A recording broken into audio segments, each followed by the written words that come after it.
आणि तो पासवर्ड जर नसेल ना तर आपण त्या गुहेत प्रवेशच करू शकत नाही. तर हनुमंत स्वामींच्या बखरीचा त्यांनी जो आनंदवन भुवनीबद्दल तर्क मांडलेला आहे ना, तो तर्क म्हणजे मला या आनंदवन भुवनीचं आकलन करून घेण्यासाठीचा पासवर्ड वाटतो. की त्यांनी काय सांगितलं, त्यांनी असं सांगितलं की उद्धव स्वामींनी समर्थ रामदासांकडे एकदा चिंता व्यक्त केली होती आणि ती चिंता अशी होती की छत्रपती शिवाजी महाराजांचं जर अवतार कार्य समाप्तीची वेळ आली आणि जर औरंगजेबाचा बिमोड झालेला नसेल तर काय होईल, त्याचं पुढे काय होणार,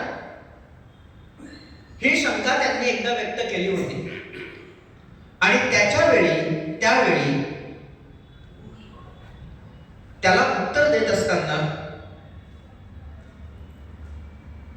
समर्थांनी जे उत्तर दिलं ते त्यांनी सांगितलं होतं की बाबा संकल्प झालेला आहे आणि तो अप्रमाण होणार नाही. याचा अर्थ असा होतो की औरंगजेबाचा बिमोड हा निश्चितपणाने होणारच आहे, फक्त तो कधी होईल, कसा होईल, काय होईल याची पद्धतीने एक, कारण शेवटी काळ नावाची एक शक्ती असते, तिच्या पुढे कोणालाही जाता येत नाही. काळाचं माप ओलांडून कोणीही जाऊ शकत नाही आणि म्हणून तो योग्य वेळी, योग्य काळी, योग्य जागी, ती वेळ आणि ती काळ आल्यानंतर त्याचा बिमोड होणारच आहे. हा एक भाग झाला. आणि दुसरा भाग असा आहे की आनंदवन भुवनीमध्येच एक ओळ अशी आहे की स्वप्नीचे देखिले रात्री ते तैसेची होतसे, हिंडता फिरता गेलो आनंदवन भुवनी. आता स्वप्नी जे देखिले रात्री ते तैसेची होत असे, याचा आपल्याकडे काही लोकांनी अगदी शब्दशः अर्थ घेतला.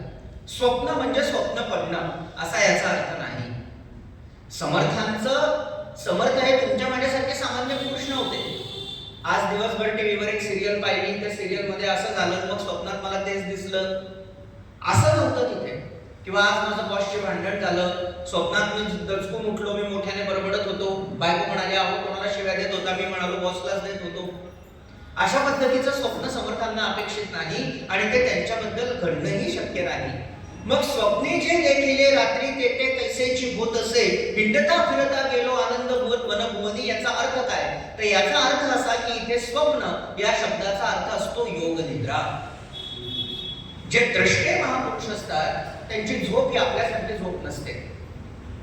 आपल्याला जी झोप लागते ना, ते शरीर थकलं, मन थकलं, डोकं थकलं, हातातून मोबाईल खाली पडायला लागला, डोळे लागायला लागले, आजूबाजूचे ओरडायला लागले की मग आपल्याला झोप लागते.